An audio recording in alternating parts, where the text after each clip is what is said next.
वह घर जाता है, मैं पत्र लिखता हूँ। सो गाइस, क्या आपको भी इस प्रकार के वाक्यों में दिक्कत होती है?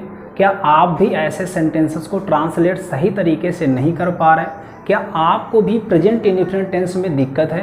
एस या ईएस कैसे लगाएं? डू डज का प्रयोग कैसे करें? डू नॉट डज नॉट कैसे बनाएं? कैसे लिखें? अफर्मेटिव नेगेटिव सेंटेंस को सही तरीके से ट्रांसलेशन कैसे करें? अगर आपको ये सारी प्रॉब्लम्स हैं इस टेंस में, सो इस वीडियो को शुरू से अंत तक देखें।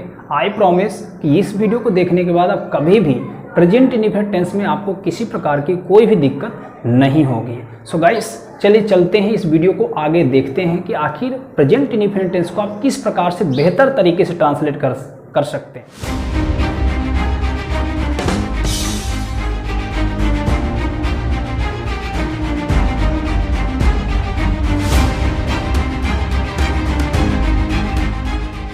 Hello everyone, hello my dear students. आज इस वीडियो लेक्चर में हमारा जो टॉपिक है वो है present indefinite. Present indefinite tense को ट्रांसलेट कैसे आसानी से कर सकते हैं, इस वीडियो में हम लोग सीखने वाले हैं।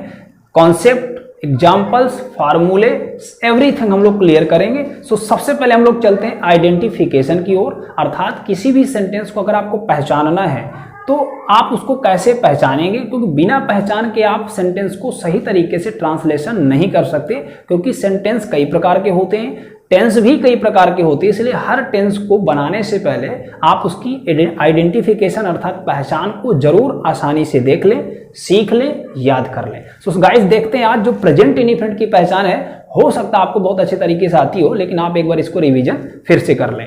सो गाइस, प्रेजेंट इंडेफिनिट की जो पहचान है वो क्या है? हिंदी वाक्यों के अंत में ता है, ती है, ते है, ताहू आदि शब्द आते हैं। ऐसे वाक्य प्रेजेंट इंडेफिनिट टेंस के अंतर्गत आते हैं। जिन वाक्यों के अंत में आपको ऐसा लग रहा है कि इसमें ता है, ताहू, ता है, ती है, ऐसे शब्द आते हैं, बस याद रखें कि जो आपका ये ता है आप देख रहे हैं वो मेन वर्ब के अंत में होना चाहिए, मतलब हिंदी वाक्यों की क्रियाओं के अंत में होना चाहिए, तभी उसमें पहचान काम करेगी, अन्यथा वो काम नहीं करेगी। जैसे आप एग्जांपल ले लीजिए, वो है छाता है, तो छाता यहाँ पर नाउन है, तो ता है आने से आपको नहीं देख लेना कि ये प्रेजेंट इंडेफिनिट टेंस। आपको ये भी ध्यान देना है कि जो ता शब्द आ रहा है ना, वो आपका किस में आना चाहिए? मेन वर्ब के अंत में आना चाहिए, मतलब मुख्य क्रिया जो हम लोग एक्शन कर रहे हैं। अब सबसे पहले देखते हैं हेल्पिंग वर्ब क्या है, डू और डज। इस टेंस की हेल्पिंग वर्ब क्या है? डू और डज। आपने पहले भी पढ़ा है, जो टेंस होते हैं उनको हम तीन कैटेगरी में बांटते हैं, मतलब अफर्मेटिव सेंटेंस हमें बनाना होगा, नेगेटिव सेंटेंस बनाना होगा और इंट्रोगेटिव बनाना होगा। तो सबसे पहले हम लोग अफर्मेटिव सेंटेंस की ओर चलते हैं, देखते हैं कि अफर्मेटिव सेंटेंस को आप किस प्रकार से बना सकते हैं। तो पहला रूल है ही, सी, इट सिंगुलर सब्जेक्ट के साथ मेन वर्ब में एस या ईएस जोड़ते हैं, मतलब आपका सब्जेक्ट यदि सिंगुलर है तो आपको मेन वर्ब में एस ईएस जोड़ देना है। दूसरा है यदि सब्जेक्ट आपका आई, यू, वी, दे हो, प्लूरल सब्जेक्ट हो, तो आपको मेन वर्ब में कुछ नहीं जोड़ना, मतलब कि दो चीजें यहां पर समझना है कि सब्जेक्ट यदि आपका सिंगुलर है तो मेन वर्ब में एस या ईएस जोड़ दीजिए, अगर सब्जेक्ट आपका प्लूरल है तो मेन वर्ब को आप अकेला छोड़ दीजिए, उसमें कुछ भी आपको जोड़ने की जरूरत नहीं है। अब जो विशेष है उसको थोड़ा सा देखते हैं, नोट, इसलिए हमने इसको नीले कैटेगरी में लिखा हुआ है, नोट्स में लिखा है। इस टेंस के अफर्मेटिव सेंटेंस में helping verb do does not का प्रयोग नहीं करते हैं, ना तो आपको डू लगाना है ना तो आपको डज लगाना है। अब आपके मन में सर ऐसा क्यों? तो ऐसा आपको इसलिए करना है क्योंकि इस प्रेजेंट इंडेफिनिट टेंस में अफर्मेटिव में ऐसा नियम है कि आप डू और डज का प्रयोग ना करें, बल्कि इसकी जगह मेन वर्ब में एस या ईएस जोड़ दें। अब आपके मन में एक क्वेश्चन क्रिएट हो रहा है कि सर एस या ईएस कैसे लगाते हैं? यहाँ तो आपने दो लिखा हुआ है, एस कहाँ लगा दे, ईएस कहाँ लगा दे? तो इसका डिस्कशन जो है वीडियो को लास्ट में पढ़ेंगे। जब पूरा वीडियो एंड हो जाएगा तो लास्ट में मैं आपको कुछ रूल्स समझाऊंगा जहां पर आपको एस या ईएस लगाना है। सो अब देख लेते हैं फार्मूलेज क्या है, कैसे आपको सेंटेंस को ट्रांसलेशन करना है। तो अगर आपका सब्जेक्ट क्या है? सिंगुलर है। सब्जेक्ट क्या है? सिंगुलर है, तो आपको सबसे पहले सब्जेक्ट लाना है, फिर मेन वर्ब एस या ES, object plus other word. अगर आपका गाइस सब्जेक्ट प्लूरल है तो आप क्या करेंगे? Subject, main verb, object, other word. यहां पर हमने दो चीजें सीखी, अगर सब्जेक्ट सिंगुलर है तो मेन वर्ब में एस ईएस जोड़ दो, अगर सब्जेक्ट प्लूरल है तो मेन वर्ब को अकेला छोड़ दो, उसमें कुछ भी एस या ईएस नहीं लगाना। जो तीसरी विशेष बात है वो ये है कि आपको डू नॉट और डज नॉट का प्रयोग बिल्कुल भी नहीं करना है। अब देखते हैं पहले सेंटेंस को हम लोग ट्रांसलेशन कैसे कर सकते हैं। वह घर जाता है, तो सबसे पहले हम लाएंगे सब्जेक्ट। सब्जेक्ट क्या है? वह।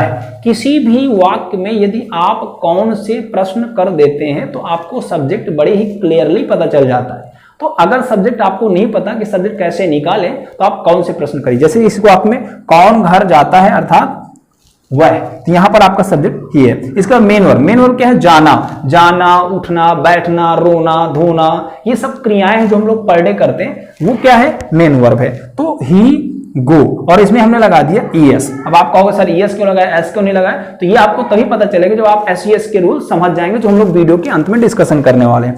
तो ही गोज टू मार्केट, ये आपका पहला सेंटेंस ट्रांसलेशन हो गया। ये सब्जेक्ट है, ये आपका मेन वर्ब है, ये आपका अदर वर्ड है, चूंकि इसमें ऑब्जेक्ट नहीं है। अगर आप ऑब्जेक्ट नहीं जानते कि ऑब्जेक्ट हम पहचानते कैसे, तो इसका भी हम लोग एक वीडियो बनाने वाले हैं जिसमें हम लोग ऑब्जेक्ट को बहुत ही क्लियरली समझेंगे। अब चलते हैं हम लोग दूसरे सेंटेंस की ओर। मैं पत्र लिखता हूं, आई, हमारा सब्जेक्ट क्या है? आई। फिर आएगा लिखना, राइट।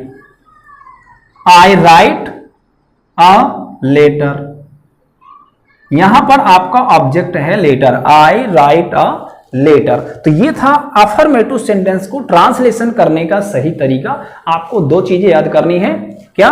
कि अगर आपका सब्जेक्ट सिंगुलर है तो मेन वर्ब में एसईएस जोड़िए, अगर सब्जेक्ट आपका प्लूरल है तो आप मेन वर्ब में कुछ भी नहीं जोड़ना, आपको मेन वर्ब को अकेले कर देना है। और हेल्पिंग वर्ब डू डज का प्रयोग तो बिल्कुल भी नहीं करना गाइस, क्योंकि ये सेंटेंस में यही प्रॉब्लम होती है, लोग ज्यादातर डू और डज का प्रयोग कर देते हैं, जो कि अफर्मेटिव में इनवैलिड है, मतलब गलत है, उसको आपको नहीं लगाना चाहिए। अब हम लोग देखते हैं नेगेटिव सेंटेंस को आप कैसे ट्रांसलेशन कर सकते हैं। तो यहां पर भी आपको दो रूल याद करने हैं। पहला क्या है? ही, सी, इट, सिंगुलर सब्जेक्ट के साथ आपको डज नॉट का प्रयोग करना है।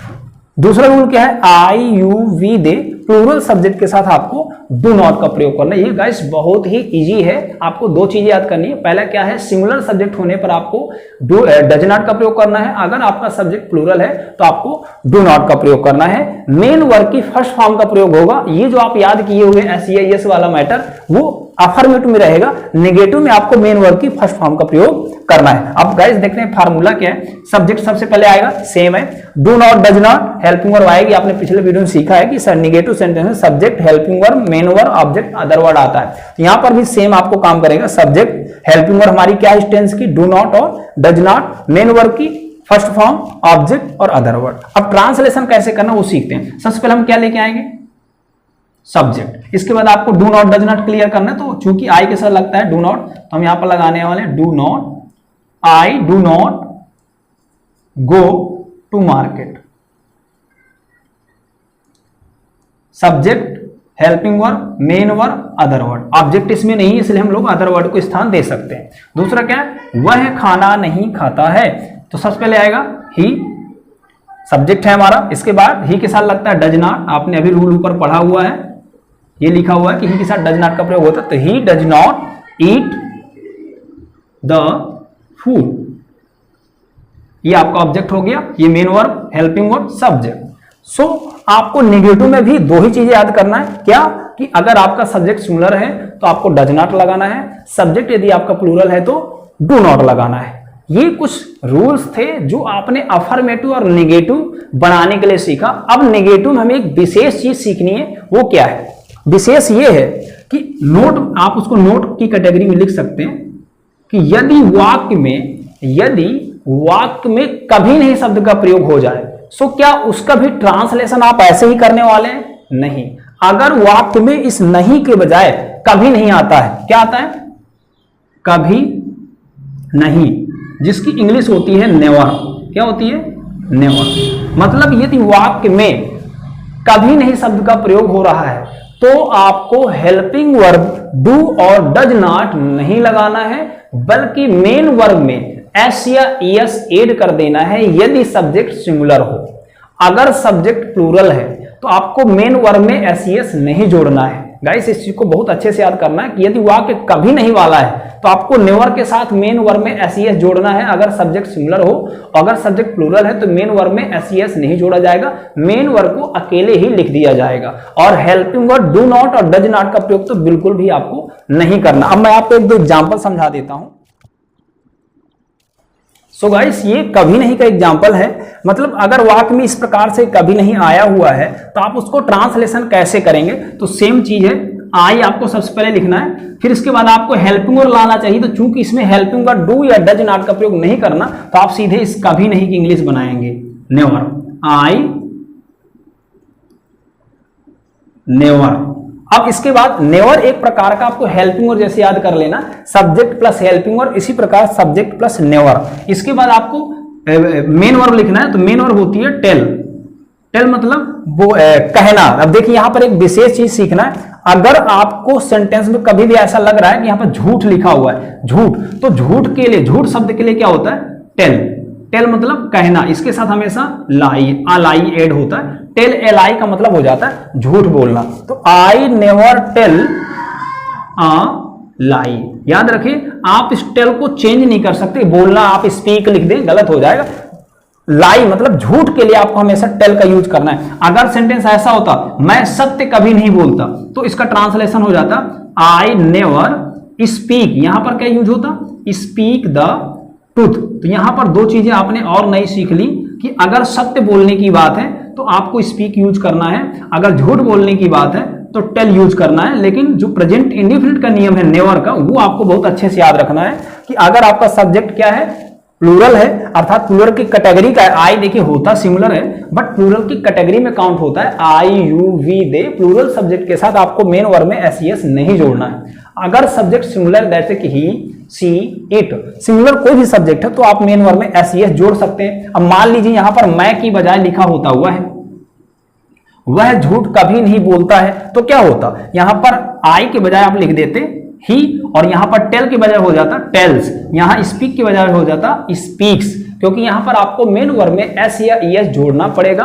क्योंकि यहां पर एक रूल है जो हमें सीखना है। सो गाइस, नेवर वाला नियम आपने क्या सीखा, यहां पर हेल्पिंग वर्ब डू और डज नॉट का प्रयोग बिल्कुल भी नहीं करना। मेन वर्ब अगर आपका सब्जेक्ट सिमिलर हो जाता है तो मेन वर्ब में एस जोड़ दीजिए, अगर सब्जेक्ट आपका प्लूरल है तो मेन वर्ब को अकेले लिख दीजिए और नेवर का प्रयोग कर दीजिए। तो नेवर का जो एग्जांपल है वो नेगेटिव सेंटेंस में हम लोग पढ़ते हैं, लेकिन नेगेटिव सेंटेंस के रूल के अकॉर्डिंग बिल्कुल हटकर है। तो ये आपको विशेष मतलब नोट की कैटेगरी में इसको याद कर लेना है कि नोट की कैटेगरी से हम इसको समझ सकते हैं। है नेगेटिव, बट नेगेटिव के रूल से नहीं बन रहा है, बन रहा है किस दूसरे रूल से। तो आपको इस शब्द को याद करना है कि अगर सेंटेंस में कभी नहीं आ जाता है तो आप उसको इस प्रकार से बनाएं जैसे कि मैंने आपको समझाया। अब ऐसे हम लोग चलने वाले हैं इसी वीडियो लेक्चर में इंट्रोगेटिव सेंटेंस को सीखते हैं कि प्रेजेंट इंडेफिनिट टेंस के अगर इंट्रोगेशन आ जाए, मतलब प्रश्नवाचक, वहां पर कोई प्रश्न हो रहा है, प्रश्न चिन्ह लगा हुआ है सेंटेंस इंट्रोगेशन का फॉर्म में, तो आप उसको ट्रांसलेशन कैसे करेंगे। अगर आपके सामने इंट्रोगेशन सेंटेंस आता है, इंट्रोगेटिव सेंटेंस आता है, तो आप कैसे इजीली तरीके से उसको ट्रांसलेशन कर सकते हैं। सो गाइस, हमने पिछले वीडियो में सीखा है कि जो इंट्रोगेटिव सेंटेंस होते हैं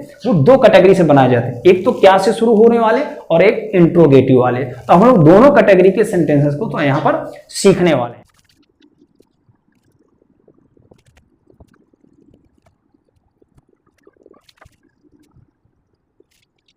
सो गाइस, अब देखते हैं कि इंट्रोगेटिव सेंटेंस यदि आपके सामने आता है प्रेजेंट इंडेफिनिट टेंस में, इंट्रोगेटिव सेंटेंस को आप कैसे बेहतर तरीके से ट्रांसलेशन कर सकते हैं। सो गाइस, सबसे पहला रूल जो है वो ये है कि अगर आपका इंट्रोगेटिव सेंटेंस अर्थात प्रश्नवाचक वाक्य क्या से शुरू हो रहा हो, इस प्रकार से देखिए, जब वाक्य क्या से शुरू हो तो, अर्थात देखिए, क्या वह बाजार जाता है, क्या आप किताब पढ़ते हैं, क्या तुम खाना खाते हो, इस प्रकार के वाक्य जिनमें क्या सबसे पहले आ जाता है और प्रेजेंट इंडेफिनिट टेंस का वाक्य है, तो सबसे पहले आपको क्या करना है, तो सबसे पहले आपको लिखना है डू डज अर्थात हेल्पिंग वर्ब। अब कौन सर हेल्पिंग वर्ब सबसे पहले लिखेंगे तो इसका अर्थ क्या होगा, तो देखिए जब भी आप इस क्या को सबसे पहले लिखेंगे तो इसकी हेल्पिंग वर्ब होगी डू डज। तो आप इस क्या की इंग्लिश कुछ भी नहीं होती, आपको डू डज ही लिख देना है और ये डू डज ही क्या का सेंस बनाता है। तो बहुत से लोग क्या करते हैं, जब ट्रांसलेशन करेंगे तो वो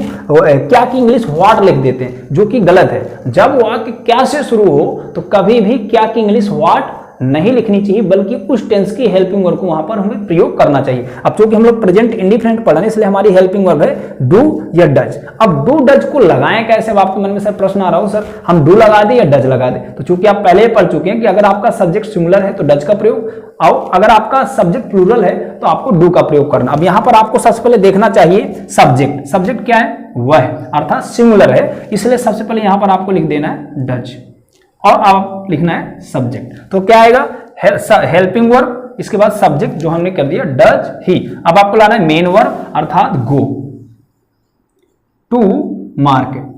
ऑब्जेक्ट दिया नहीं है तो हमने लिख दिया अदर वर्ड, और लास्ट में आपको क्वेश्चन टैग जरूर लगाना है, क्योंकि यही वो शब्द है जो पूरे सेंटेंस को एक इंट्रोगेशन फॉर्म देता है, मतलब कि प्रश्नवाचक को दिखाता है कि प्रश्नवाचक वाक्य है, इसलिए इंट्रोगेटिव मार्क अर्थात क्वेश्चन टैग जो है इसको आप जरूर लगाएं।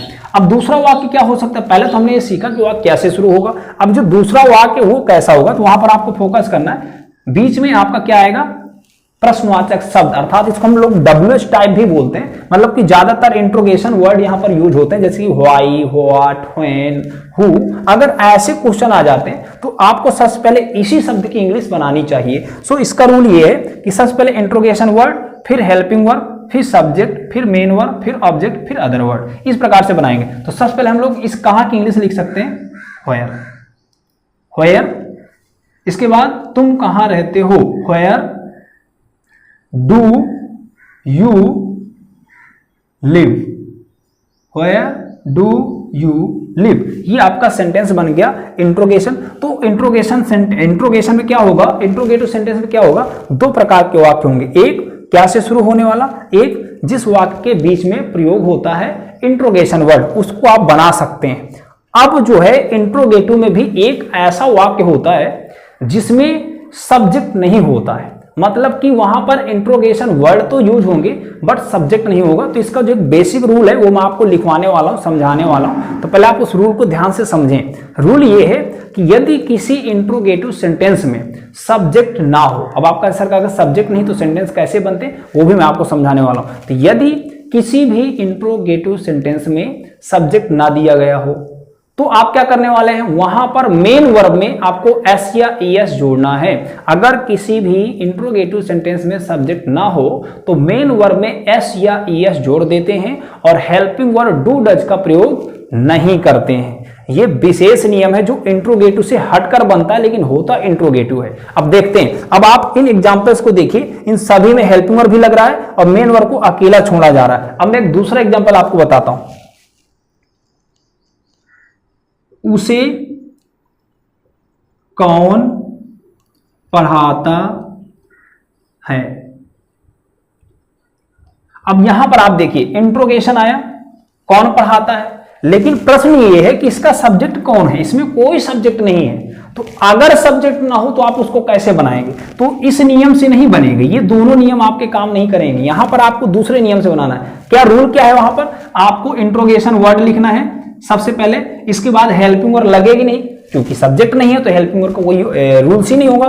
फिर आपको मेन वर्ब लिखना है और वहां पर एस या ईएस ऐड करना है, फिर आपको ऑब्जेक्ट लिखना है, फिर आपको अदर वर्ड लिखना है और क्वेश्चन टैग लगाना है। ये आपका नया फार्मूला बनेगा इस प्रकार के वाक्य में जिसमें सब्जेक्ट ना दिया गया हो। तो सबसे पहले बनेगा आपका क्या, इंट्रोगेशन वर्ड हु, फिर पढ़ाना मेन वर्ब, तो मेन वर्ब में एस जोड़ेंगे तो टीच, हु टीचेज, किसको, टीचे यू नहीं sorry, who teaches interrogation word main verb, तो हु इंट्रोगेशन वर्ड हो गया, टीचेज क्या है, मेन वर्ब है। अब किसे पढ़ाया जा रहा है ये ध्यान दीजिए, ऑब्जेक्ट क्या है इसमें, ऑब्जेक्ट आपका है उसे अर्थात हिम, हु टीचेज हिम, और लास्ट में आपको क्वेश्चन मार्क लगाना है। तो अगर सेंटेंस में सब्जेक्ट ना हो तो आप क्या करेंगे, मेन वर्ब में एस या ईएस जोड़ देंगे, हेल्पिंग वर्ब डू डज का प्रयोग नहीं करेंगे क्योंकि उसमें सब्जेक्ट ही नहीं है तो हेल्पिंग वर्ब लगाने की जरूरत नहीं है। सो गाइस ये थे कुछ एग्जांपल्स, कुछ मैंने विशेष चीजें भी आपको बता दी जो प्रेजेंट इंडेफिनिट में बिल्कुल डिफरेंट होता है। अदर टेंस से अगर आप उसको कंपेयर करते हैं तो प्रेजेंट इंडेफिनिट बिल्कुल अलग हो जाता है क्योंकि यहाँ पर दो नए रूल क्रिएट होते हैं। जैसे कि एक रूल आपने सीखा एक कौन वाला, एक आपने नेवर वाला पढ़ा है नेगेटिव सेंटेंस में। तो ये दो नियम आपको अगले जो टेंस पढ़ने वाले हो सकता है उसमें आपको ना मिले, और अगर मिलते भी हैं तो उनके रूल्स बिल्कुल अलग होते हैं। तो ये थे कुछ विशेष और कुछ ऐसी चीजें जो मैंने आपको प्रेजेंट इंडेफिनिट में समझाई है। अगर आप इन सारी चीजों को बेहतर तरीके से फॉलो करते हैं तो प्रेजेंट इंडेफिनिट टेंस आपका कभी भी गलत नहीं होगा। सो गाइस अब बात करने वाले हम लोग एस और ईएस लगाने के कुछ रूल्स के कि आप एस कब लगाएंगे और ईएस कब लगाएंगे। सो गाइस एक छोटा सा नियम है जो आपको याद करना है, कुछ शब्द हैं जो मैं आपको लिखवाने वाला हूं। तो सबसे पहले आपको क्या याद करना है, अगर किसी भी शब्द के अंत में अर्थात जो मेन वर्ब है, जो मुख्य क्रिया है, उसके अंत में अगर क्या आता है, एस आता है, double S, SH CH O और X, आपको ये शब्द याद करना है। अगर किसी भी मेन वर्ब की अर्थात क्रिया के अंत में ये शब्द मिल जाते हैं इंग्लिश में SSS SH CH O और X, तो गाइस आप क्या ऐड करेंगे उसमें? ES का प्रयोग करते आपको ES लगा देना है। और इसके अलावा जो भी बच रहे हैं, जो भी क्रियाएं हैं, जो भी मेन वर्ब्स बचती हैं, सबके साथ आपको ऐसा लगाना है। कुल आपको ये 4-5 शब्द हैं जो आपको याद रखना है, SSS SH CH O X, इनके साथ आपको ES का प्रयोग करना है। सो गाइस अब आपको समझ में आया होगा मैंने गो के साथ जब मैंने आपका ट्रांसलेशन अभी बनाया था गो वाला, तो उसमें मैंने ES क्यों लगाया, तो ES क्यों लगाते हैं और S क्यों लगाते हैं, ये आपको कंडीशन याद कर लेनी है। तो आप SES का जो आपका कंफ्यूजन है क्लियर हो जाएगा। बाकी जो मैंने आपको पढ़ाया ये था प्रेजेंट इंडेफिनिट टेंस, इसको आप इस तरीके से बेहतर तरीके से बना सकते हैं। वीडियो को पॉज करते जाइए और उसको बढ़िया नोट्स बनाइए, तभी ये चीज आपको बेहतर तरीके से समझ में आएगी। सो गाइस इस वीडियो लेक्चर में आज हम लोग इतना ही सीखने वाले हैं। मिलते हैं नेक्स्ट वीडियो लेक्चर में बहुत ही जल्द और नए कॉन्सेप्ट, नए क्रिएशन के साथ, नए एग्जाम्पल्स, नए रूल्स के साथ। So take care guys, good bye.